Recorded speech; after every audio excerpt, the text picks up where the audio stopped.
could float without wings, touch the sky, feel the sunlight kiss my face, fly through space. If I knew it would bring me close to you.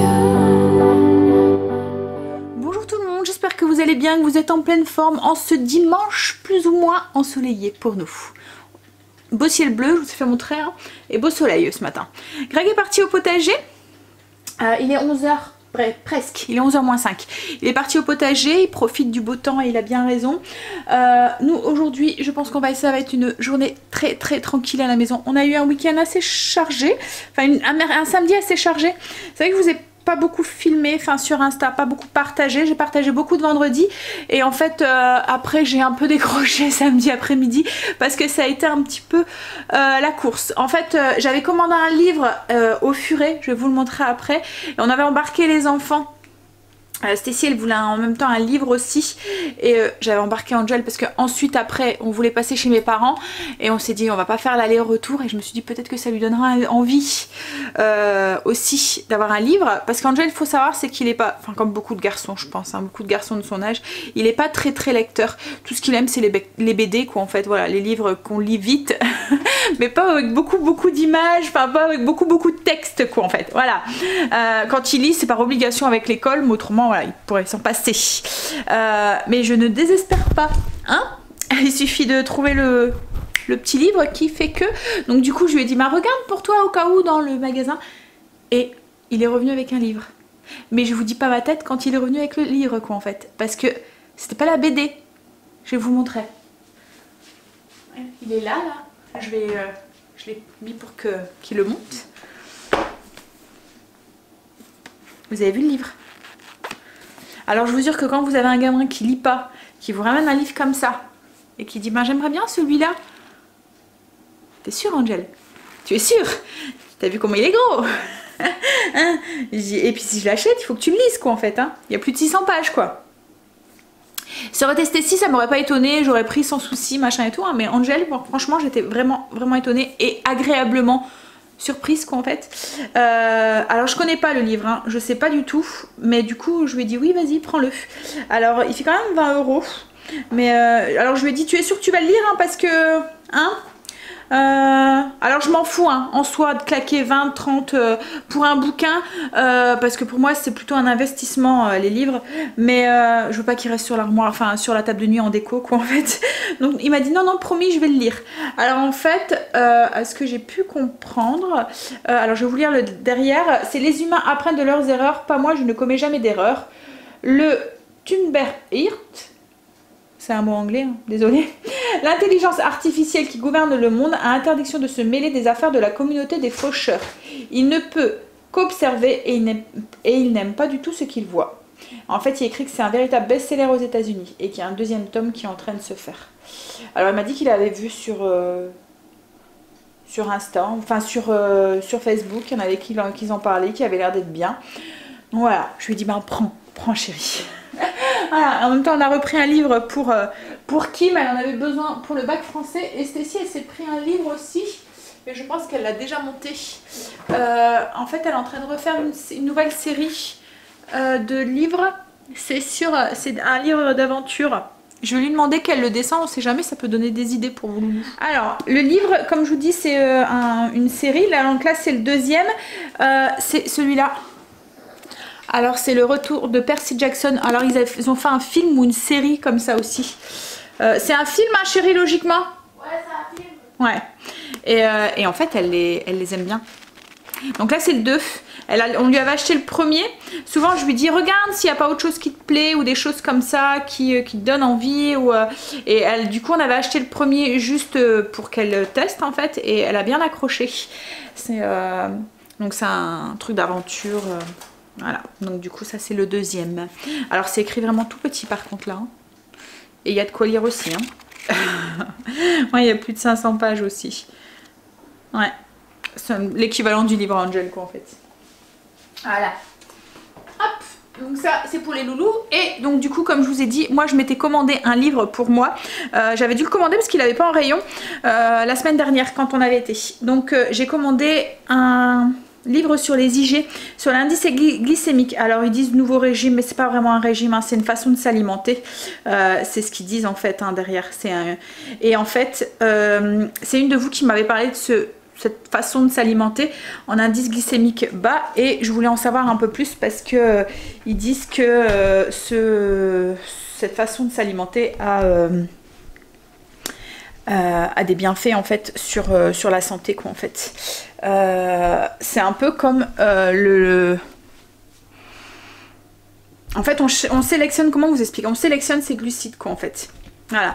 Et en fait quand je le lis, je me rends compte que c'est déjà ce que je mettais en place depuis quelques temps et que je suis du coup sur la bonne voie. Voilà, mais en tout cas je vous le conseille vraiment. Alors il n'y a pas vraiment de recettes, de trucs ou de machin dedans. Là je suis... voilà, j'ai déjà lu quelques pages, mais ils expliquent, c'est surtout pourquoi il faut changer sa façon de s'alimenter, pourquoi il faut choisir ses glucides, pourquoi prendre telle farine plutôt que celle-là, pourquoi manger tel riz plutôt que ça, pourquoi manger telle pâte plutôt que ça, pourquoi, voilà. Ils expliquent comment choisir notre alimentation. Alors il n'y a pas d'interdit, hein. On peut manger du pain, du riz, des biscuits, des céréales, enfin, mais voilà, il y a juste une sélection qui est faite au niveau des ingrédients. Et enfin franchement il est vraiment bien pour celles qui voilà qui voudraient s'intéresser. Et en fait ils disent que celui-là donc il a prouvé son efficacité, c'est un programme équilibré, très facile à suivre, sans risque, qui vous conduira vers une meilleure santé.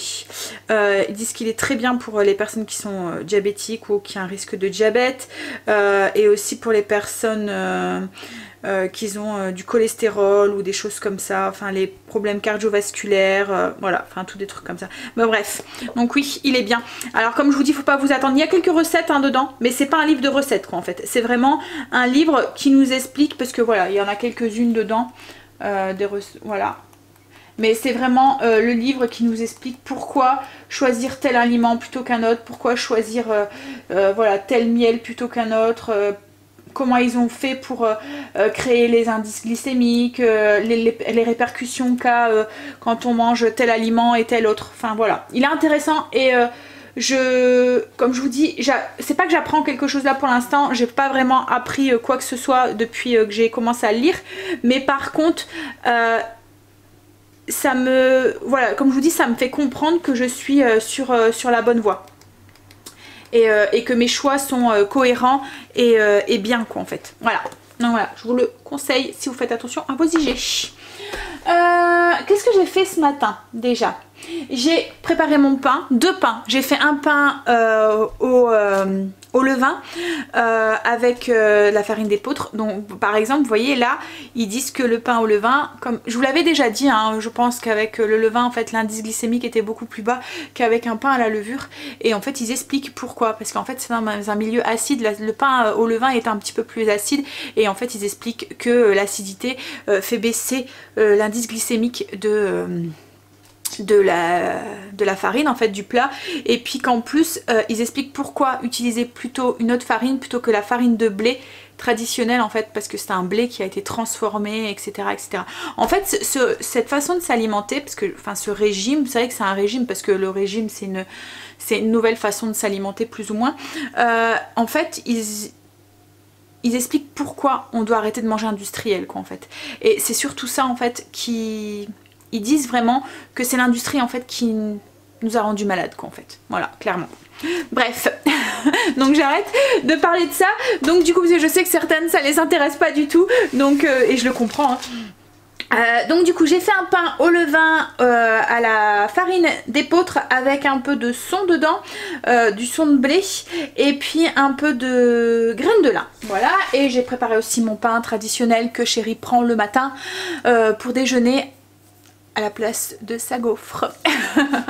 Voilà, donc le pain tout mou, tout tendre que je vous ai mis sur mon mur Trello, parce que vous étiez beaucoup à me demander à chaque fois la recette, donc à chaque fois je vous remettais sur le lien, et il faudrait que j'essaye de regarder si je peux vous mettre le lien sur Trello qui renvoie vers la vidéo. Je vais essayer de voir ça, si c'est possible.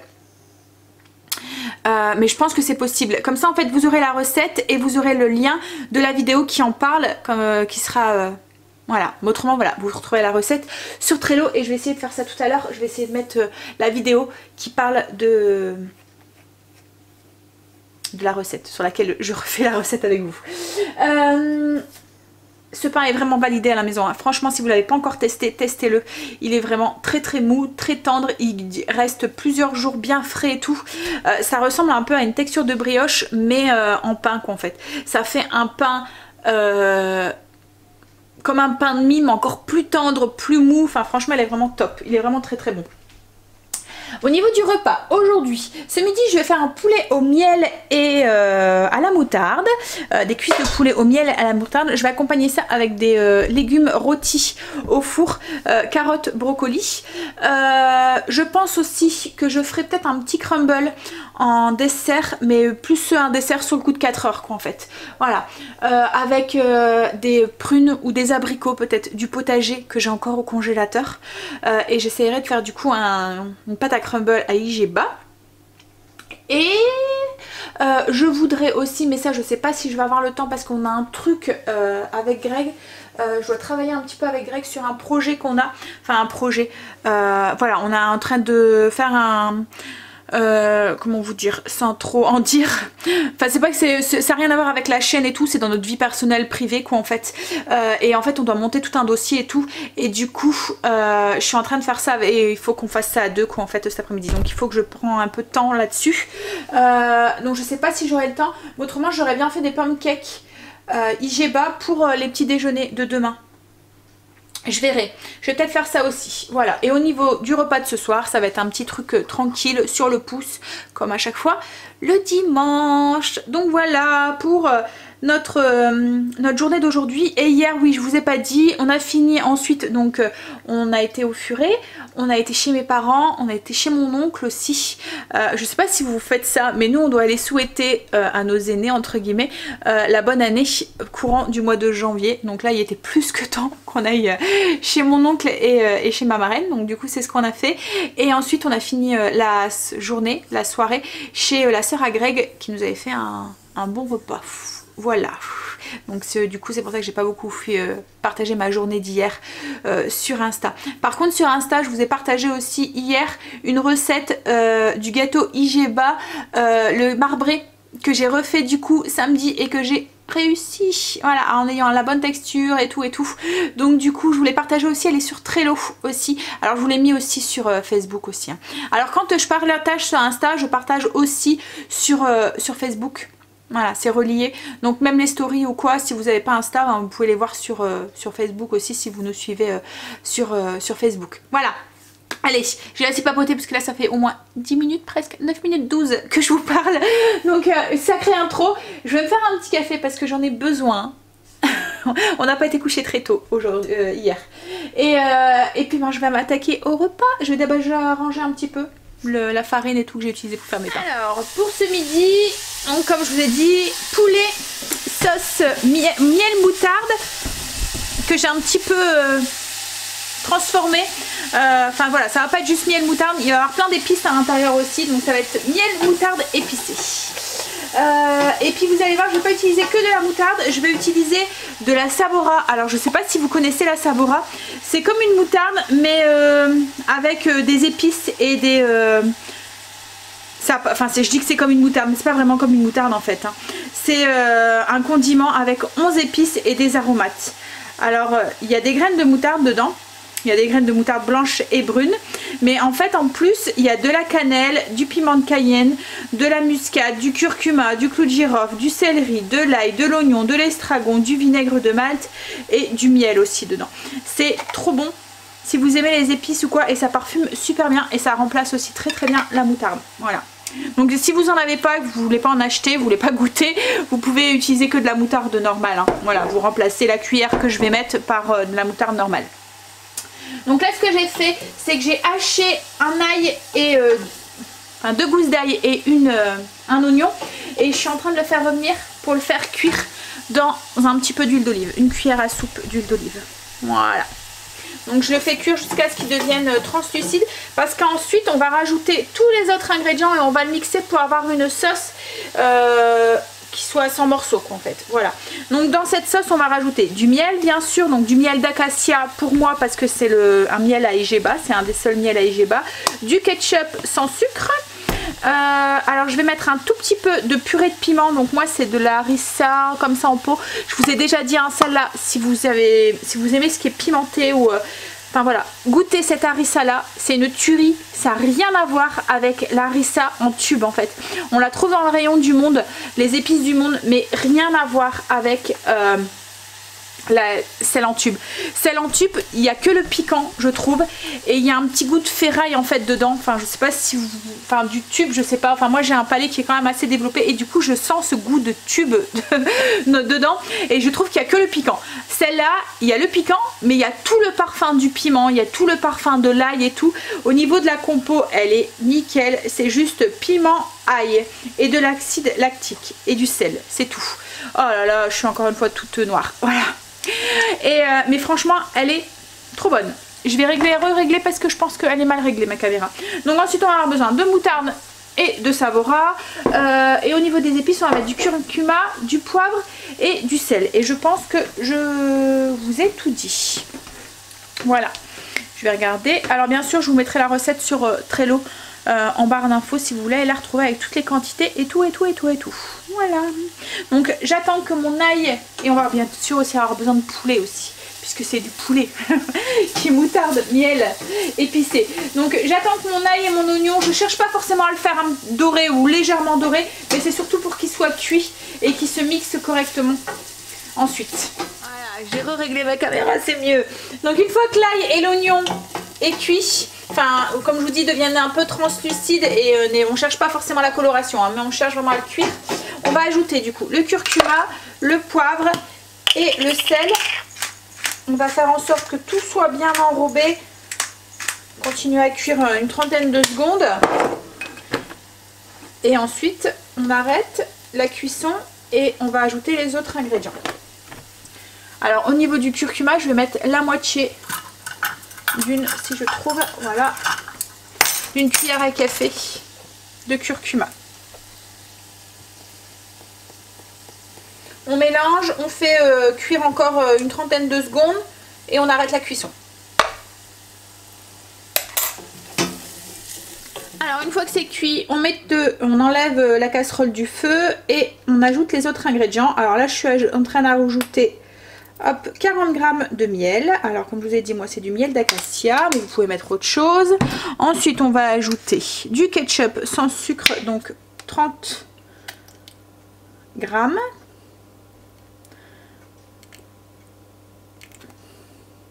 Ensuite on ajoute donc une cuillère à soupe de Savora et une cuillère à soupe de moutarde. Comme je vous ai dit, si vous n'avez pas de Savora, vous pouvez ajouter que de la moutarde à l'ancienne, enfin de la moutarde de Dijon, ça ira très bien. Hop, il y aura un petit peu moins d'épices quoi en fait.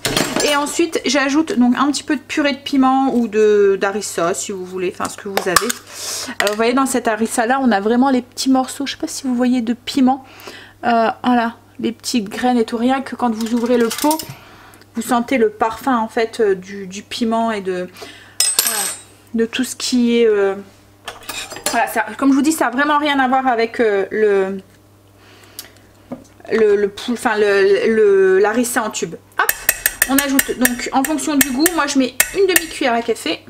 Hop, et je pense qu'on a tout mis, les ingrédients ensemble. On va mélanger et cette petite sauce là, on va la mixer pour obtenir quelque chose de lisse, sans morceaux. Donc voilà, donc j'ai mixé ma petite sauce avec mon petit blender, enfin mon petit blender. Hop, donc on obtient une sauce comme un condiment en fait un petit peu. Ça pourrait peut-être même faire aussi une belle substitution pour faire un burger, voilà, avec du poulet ou quoi. Je pense que voilà, je vais creuser l'affaire. Ouais, et en plus elle est super bonne. Bref, donc du coup je prends un grand plat, j'ajoute une cuillère à soupe d'huile d'olive. On va le répartir un petit peu partout. Je vais prendre... Après vous pouvez mettre un peu de spray si vous avez, ou voilà. Hop, je vais prendre du coup mes cuisses de poulet, je vais les déposer dans le plat. Voilà. Donc j'ai déposé mes cuisses de poulet et je les nappe du coup avec la sauce mixée. Donc je mets à peu près l'équivalent d'une belle cuillère à café sur chaque cuisse. Et le reste on va le garder. Ça va nous faire notre jus de cuisson ensuite. Donc on va commencer par faire cuire les cuisses de poulet un petit peu. Et ensuite on diluera un petit peu le reste de sauce avec un tout petit peu d'eau pour faire notre jus de cuisson, pour mettre dans le fond du plat. Donc là j'ai mis l'équivalent d'une cuillère à café à peu près sur chaque cuisse. Et on va enfourner.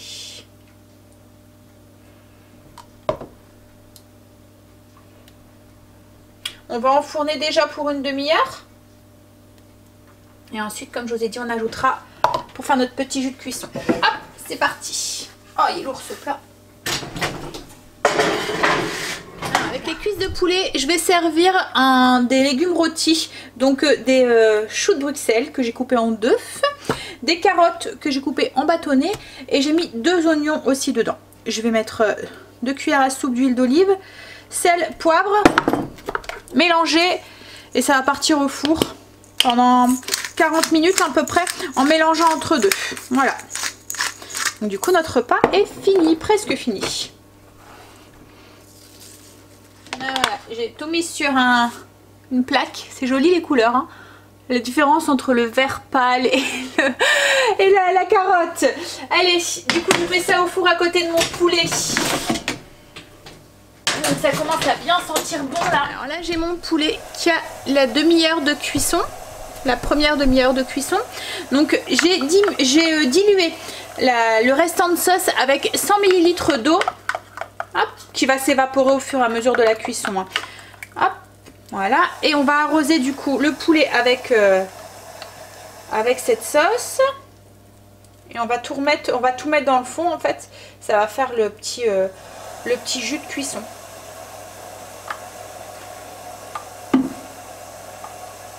Voilà. Donc j'en mets bien partout sur le poulet. Alors si vous voyez qu'en cours de cuisson il manque un petit peu de liquide dans le fond, bah, vous rajoutez un tout petit peu d'eau. En fait ce qu'on cherche c'est avoir un petit jus à la fin.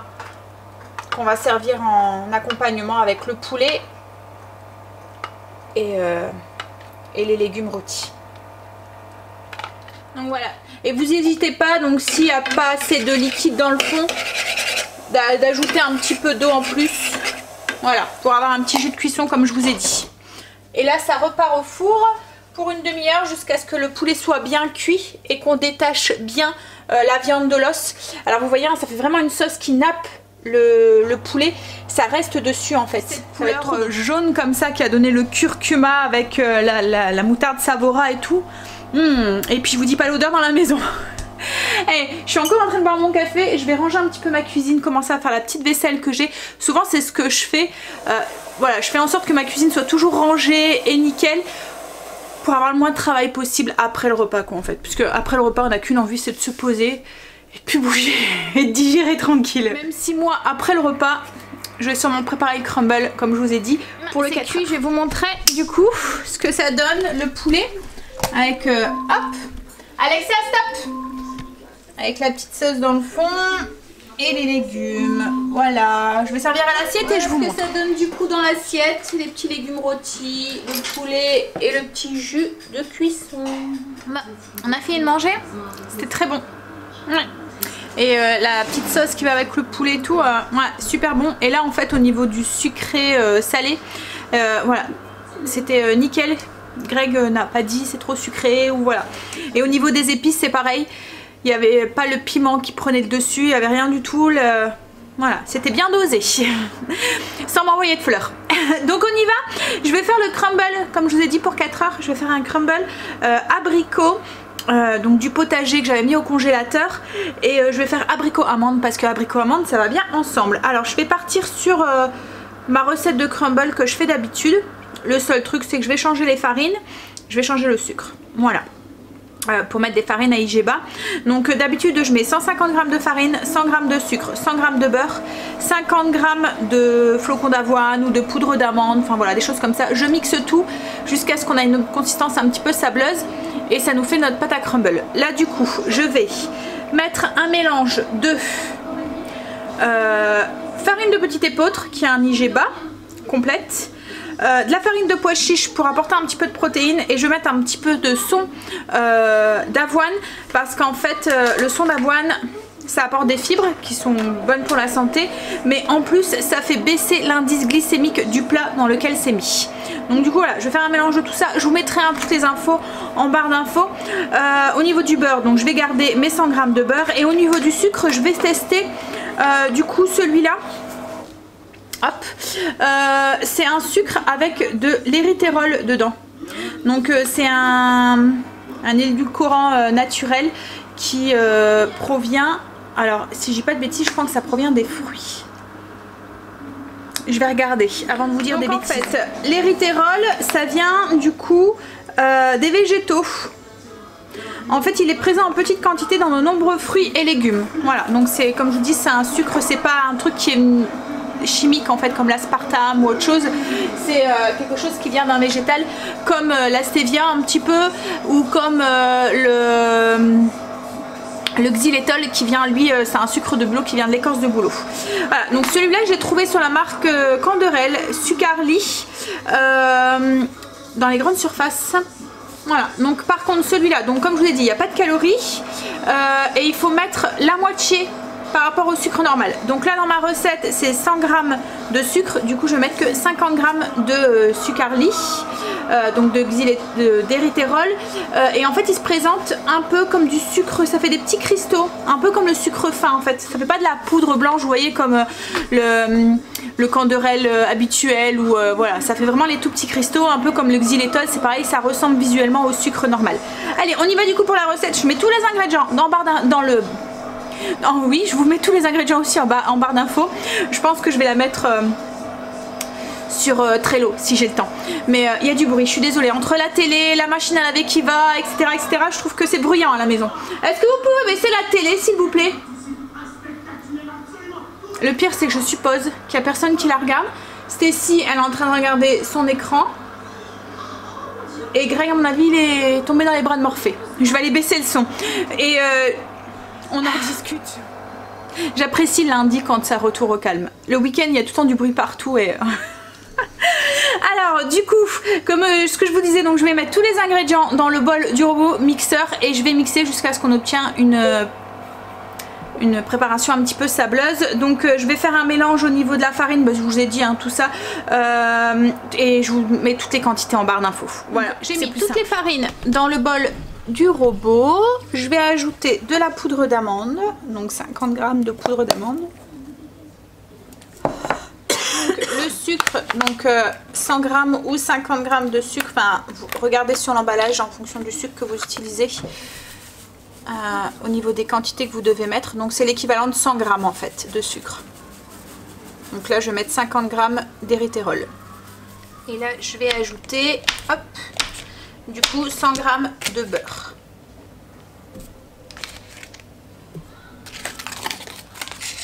Et pour donner un peu plus de goût d'amande, je vais mettre un tout petit peu d'arôme d'amande amère. Donc voilà ce qu'on obtient, notre pâte à crumble. Donc, au niveau des fruits, hop, j'ai sorti à peu près 700 g d'abricots du congélateur. Je vais mettre un petit peu de farine, l'équivalent d'une cuillère à soupe. C'est juste pour avoir... en fait la farine va boire le liquide que... les abricots vont rendre à la cuisson et on aura quelque chose d'un petit peu compoté et pas quelque chose de trop liquide. Je vais juste sucrer avec une cuillère à soupe de miel. Alors oui, c'est un miel du commerce parce que mon apiculteur n'avait pas de miel d'acacia. Voilà. Donc je me suis rabattue sur malheureusement sur un miel du commerce. Hop, donc je mets une cuillère à soupe de miel, c'est juste pour sucrer un tout petit peu les abricots qui viennent du potager, qui sont un petit peu surettes on va dire. Donc c'est juste pour donner un petit coup de... Voilà. Hop, donc là je mélange brièvement et je vais verser ça dans un plat qui va au four. Ensuite on répartit la pâte à crumble sur le dessus et là je vais ajouter juste un tout petit peu d'amandes effilées sur le dessus pour rappeler un petit peu le goût de l'amande, alors l'équivalent d'une 2 cuillères à soupe. Voilà. Et ça va apporter une petite touche croustillante. Voilà. Hop. J'avais mis mon four à préchauffer aussi à 200 degrés. Du coup, je vais l'enfourner. Je vais regarder sur combien j'avais mis sur l'autre. Ouais, 200. 190, 200 degrés. À peu près 40 minutes. Alors moi, en fonction de mes abricots, comme ils sont encore surgelés, je vais voir si je dois pas le rajouter un tout petit peu de temps. Au pire, si vous voyez que ça colore un petit peu trop et que vos fruits sont pas assez compotés, à votre goût, vous pouvez mettre un papier sulfurisé sur le dessus ou un morceau d'aluminium sur le dessus pour éviter que ça colore. Que mon four va pour faire cuire en même temps mon pain. Faire une pierre de coups, là il a bien levé. Par contre mon pain au levain, alors j'ai refait un pain, celui-là c'est le pain, je vous ai dit, hein, je vous l'ai mis sur mon mur Trello, mon tableau Trello. Et j'ai fait aussi un pain au levain, mais lui par contre il n'est pas encore gonflé assez, donc je le ferai cuire ce soir. Hop là, voilà, c'est au four et en attendant, petite pause, latte et chocolat. Voilà. Alors la mousse de lait, je la fais avec le soja vanille de la marque Auchan et ça fonctionne super bien. Je suis même obligée de faire la position la plus basse de mon mousseur parce qu'autrement vous avez une mousse tellement dense, c'est limite un yaourt mousseux quoi en fait. Voilà. Donc pour avoir une mousse qui reste quand même crémeuse, je suis obligée. Franchement ça fonctionne super bien avec le lait de soja. Pour faire de la mousse pour celles qui veulent pas consommer trop de lait de vache. Alors j'étais en train de boire mon petit café et de manger mon carré de chocolat et j'étais en train de lire et je suis tombée sur un passage qui m'a un petit peu interpellée et qui m'a fait montrer que je faisais une petite bêtise. Donc du coup je me suis dit que ça pourrait être intéressant de vous le partager parce qu'en plus souvent vous me posez des questions pourquoi je me rajoute du son dans l'alimentation et ça répond en fait un petit peu à la question. Donc du coup et vous allez voir qu'en fait du coup je faisais une bêtise en associant le son de blé et le son d'avoine. En fait compte c'est deux choses complètement différentes, chose que je ne savais pas et c'est ce que j'aime en fait dans ce livre, c'est que bon, il n'y a pas de recette en soi comme je vous dis hein, mais il vous apprend vraiment à faire des choix alimentaires en fait et c'est ça qui est cool. Bref, donc du coup on vous parle des fibres. Alors je vais peut-être lire directement le passage parce que voilà ça va être mieux quoi en fait. Donc je vais vous le lire. Donc ils disent que les fibres constituent le squelette des plantes. Elles n'apportent pas de calories parce qu'elles résistent à la digestion par les enzymes digestives et qu'elles ne sont pas absorbées. Pour autant, elles ne sont pas moins essentielles pour la ligne et pour la santé puisqu'elles protègent contre les maladies cardiovasculaires et le cancer du côlon. On ne les trouve que dans les produits végétaux. Les produits animaux ne contiennent absolument pas de fibres. Les céréales et les légumineuses, les fruits et les légumes sont les principales sources. Quelle qu'en soit la source, l'important est d'absorber en moyenne 30 à 40 grammes de fibres. C'est un excellent moyen de contrôler son poids et de rester en bonne santé. Alors, donc, ils disent qu'en fait, les fibres, elles sont catégorisées en deux catégories. D'un côté, les fibres solubles qui se dispersent aisément dans l'eau et constituent des gels, et de l'autre des fibres insolubles qui au contraire se dispersent difficilement dans l'eau. Dans le côlon, les fibres solubles sont plutôt bien fermentées alors que les fibres insolubles le sont moins. La propriété des fibres solubles et insolubles varie selon les aliments. Donc en fait c'est ce que je vous disais, moi pour moi fibres c'était fibres et son d'avoine et son de blé c'était voilà, deux mêmes produits en fait, qu'ils avaient tous les deux les mêmes propriétés et en fait compte on va voir que c'est complètement différent. Donc les fibres solubles, la pectine, la cutine, les gommes, l'inuline, les mucilages, etc. ont la propriété d'absorber de grandes quantités d'eau pour former des solutions épaisses. De cette façon, elles ralentissent la vidange gastrique, c'est-à-dire l'évacuation du contenu de l'estomac. Ce sont les plus intéressantes pour limiter l'IG d'un aliment. Elles freinent aussi bien la montée du glucose dans le sang que la sécrétion d'insuline après un repas. Elles sont rassasiantes, on s'arrête de manger plus tôt car elles prennent du volume dans l'estomac et elles prolongent aussi la satiété. En augmentant la viscosité du bol alimentaire, les fibres gênent également l'absorption des graisses et réduisent les taux sanguins de cholestérol et de triglycérides. Elles pourraient même diminuer la valeur énergétique de l'aliment. Les légumineuses, les légumes secs contiennent environ 25% de fibres. Essentiellement des fibres solubles. Les céréales, qui renferment des quantités appréciables, sont l'avoine, 50% du total des fibres, l'orge et le seigle. Les fruits et les légumes renferment aussi des fibres dont un tiers sont solubles. Donc en fait on nous dit que pour en consommer justement de ces fibres solubles, il faut consommer des légumineuses, de l'orge, du seigle, de l'avoine, des fruits et des légumes. Et en fait, donc comme elles disent, quand on en mange en fait, ça se retrouve dans notre bol alimentaire, elles se gorgent du liquide qui est à l'intérieur et comme je vous ai dit, comme ils disent, ils ne sont pas digérés par l'estomac, donc elles emportent avec elles une partie du bol alimentaire, donc un peu de graisse, un peu de sucre, un peu d'aliments aussi, donc du coup elles diminuent le taux de gras, le taux de sucre et le nombre de calories qu'il y a dans notre bol alimentaire, puisqu'il y en a une partie qui n'est pas digérée qui s'en va directement vers la sortie. Voilà. Donc ensuite les fibres insolubles, donc là c'est le cellulose, la lignine et l'hémicellulose que l'on retrouve dans le son de blé, accélèrent le transit intestinal et la fréquence des selles en augmentant leur volume. Les céréales complètes contiennent 7 à 15% de fibres, principalement des fibres insolubles, surtout dans l'enveloppe du grain.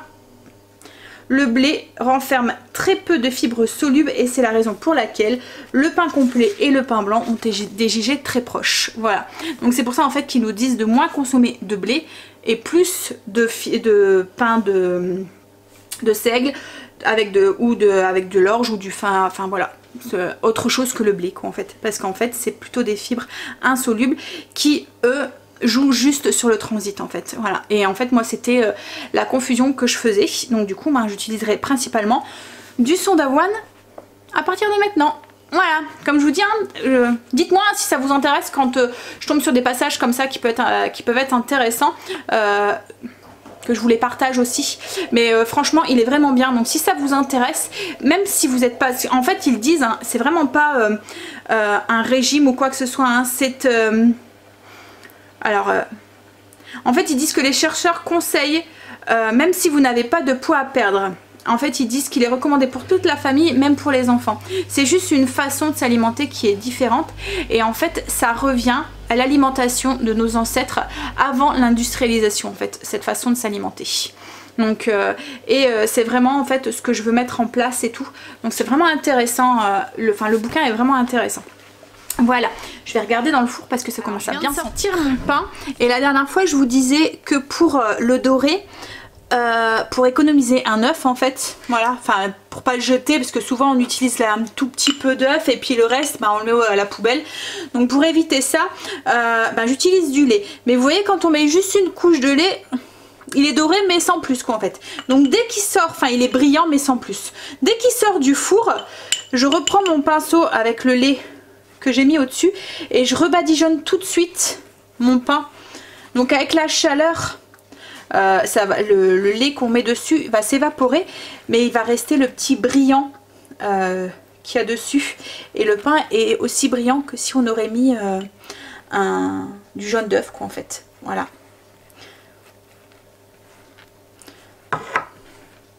Vous allez voir la différence. Vous le voyez hein? Voilà. On le voit à l'image, on le voit. En fait, ça s'évapore et vous avez un pain tout brillant et vous avez économisé du coup un œuf. Alors, vaut mieux gaspiller une cuillère à soupe de lait qu'un œuf, surtout quand on voit le prix des œufs de plein air ou autre. Hein? Voilà, donc mon petit truc pour avoir un pain bien brillant ou une brioche ou quoi que ce soit bien brillant avec du lait.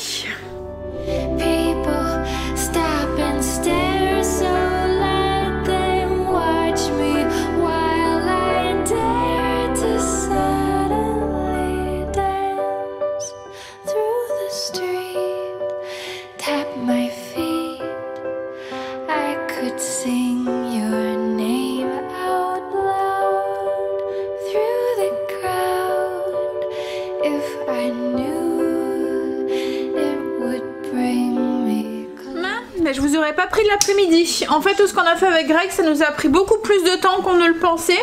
Après je voulais prendre un petit peu d'avance au niveau du vlog pour ce soir, pour avancer au maximum, pour éviter d'aller me coucher trop tard et de mal commencer la semaine après avec un manque de sommeil. Donc là c'est déjà l'heure de manger, il est déjà 7 heures passées. Et ce soir, comme je vous ai dit, c'était tranquille, c'était une planche. Alors qu'est-ce qu'il y a sur la planche? Donc il y a un peu de fromage, il y a des petites saucisses comme ça que j'avais, qui me restaient dans le cellier, du jambon, des wasas, on a fait de la rillette de thon, un trio de houmous, olives, tomates, quelques crudités, voilà. Et à la télé, je sais pas si vous regardez cette série, mais elle est chouette. Si vous... C'est quoi le titre, chérie? Salvation. Salvation. Moi je dis à la française. Salvation. Mais oui, en fait elle est bien. Il y a une météorite qui doit tomber sur la Terre et qui doit la détruire en fait. Et ils doivent trouver une solution. Mais il y a plein de péripéties et tout à côté et tout. Il y a tout un... Salvation. Il y a un truc, un complot et tout qu'il y a derrière. En fait, ils se rendent compte que ça vient de plus haut et tout. Donc voilà, si vous cherchez une série, hein, sur Netflix. Moi, je suis en train de faire cuire mon pain aussi. Mais bon, ça sera pour demain. C'est pour ça que j'ai mis des wasas. Ça nous fera nos petits crackers pour aller avec les petites tartinades. Allez, je vais aller les rejoindre avant qu'ils mangent tout. Ça y est, il est 8h30 presque. Ça va, on est à l'heure d'habitude. T'as vu, chérie, on n'est pas en retard aujourd'hui. Bon allez, moi je vais vous laisser. Le vlog est déjà... J'ai déjà commencé à le monter, il fait plus de 40 minutes déjà. Donc je vais pas trop papoter. Je vais vous faire des gros bisous et je vous dis à demain pour une nouvelle journée avec nous. Bye, à demain, bisous.